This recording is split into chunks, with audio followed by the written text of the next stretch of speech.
హరీష్ రావు గారు, హరీష్ రావు గారు, హరీష్ రావు గారు, ఏదైతే హరీష్ రావు గారు వినండి వినండి, ఏదైతే సుప్రీంకోర్టు ఇచ్చిన వర్గీకరణ మీద ఎవరైతే మాట్లాడతారో మీరు డిసైడ్ చేసి చెప్తే దాని విషయం తప్ప వేరే విషయం మాట్లాడితే మైక్ కట్ చేస్తా. అదైతే చెప్పేస్తున్నాను నేను. ముందు మాట్లాడండి. హరీష్ రావు గారు ఎవరు మాట్లాడతారో సూచించండి, మాట్లాడండి.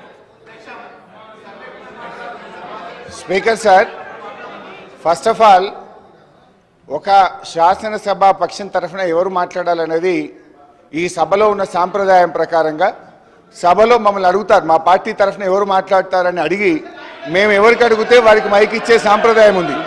కానీ మీరు సభా సాంప్రదాయాలకు తిలోదక. హరీష్ రావు గారు, ఈ సభల ప్రతి సభ్యుడికి మాట్లాడే అవకాశం ఉన్నది. మీరు చేరుకు నేర్పించవలసిన అవసరం లేదు. మీకు అవకాశం ఇచ్చినా మీరు మాట్లాడండి, నాకు చేరుకు నేర్పించవలసిన అవసరం లేదు. ఈ శాసనసభలో ఏ సభ్యుడికైనా మాట్లాడే హక్కు ఉంది. మీరు సీనియర్ శాసనసభ్యులు నాకు నేర్పించవలసిన అవసరం లేదు, చేరుకు నేర్పించవలసిన అవసరం లేదు. మీరు మాట్లాడండి. There is a procedure in this house.